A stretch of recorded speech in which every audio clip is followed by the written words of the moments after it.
your reaction to what happened out there today? Like I said, right after Coach Bo spoke, I told guys that it started with us.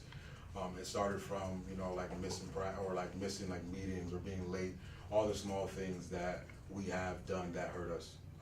As a team, as me being one of the leaders, I take full responsibility for that. Like I told these guys, we're not missing anything else. We're going to be committed to this team. We're going to be committed to the city of Youngstown. We're going to be committed to this game of football that way, because now we got something to prove. We got something to prove for the rest of the season, and that's the same thing I told these guys. What happened on the field though out there? I mean, just I couldn't even. I really don't know about offense, defense. I think they just gave us a couple different looks, and our guys just had a hard time adjusting. were you guys ready to play? I felt like we were. I felt like we were coming into the game. I felt like we had a solid game plan. We had a solid week of practice. During practice, like the flow of practice went well. I felt like we played well.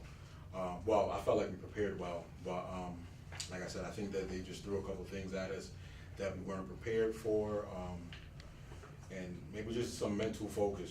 Just some guys just losing it sometimes. Coach Bo said one guy after another was a problem. One guy messed up, and then another guy messed up, and it just, that's what happens. Like when you can't go to the next play, things snowball.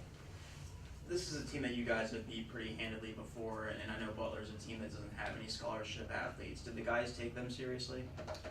That's something that Vedas just actually talked about. He just said that that's a team who doesn't even have any scholarship guys, and we just lost to them. Hats off to them, absolutely. They played well. Obviously, they beat us, but I think we all were expecting to win, and maybe that's the problem. Maybe we were expecting and weren't preparing enough. Maybe we didn't take the game seriously. In terms of the team chemistry, let's say, for instance, if it was an all-team meeting, is there an urgency with the team in terms of the second half? Because it seems like the second half, they come out flat and lose a lot of games in the second half.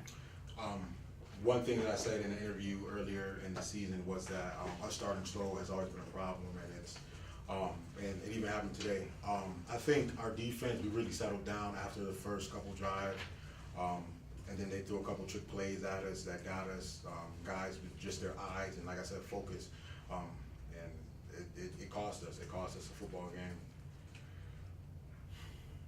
In the second half, you guys went up 21-7. Montgomery seemed to be in a rhythm. It looked like you guys were starting to pull away. What do you, was there a point or something that happened that seemed to change that or get the momentum back in their direction? What happened? Was it 21-7? I think, was that when our offense fumbled the ball? I don't know. I don't remember what happened. I think it was what their offense did all day. They just drove 5-yard plays, 5-yard plays. Yeah. And like we said, it was one guy after another, just eyes, discipline. And when you can get 5 yards on first down, you know what I'm saying? Like the ball's in your favor, the ball's in your court, and that's what they did. They just 5 yards, and they drove down the field on us. And then when it got to the goal line, they threw a couple trick plays at us or did something, and they capitalized. Everybody good? Thanks, Savon. Thank you. Appreciate it.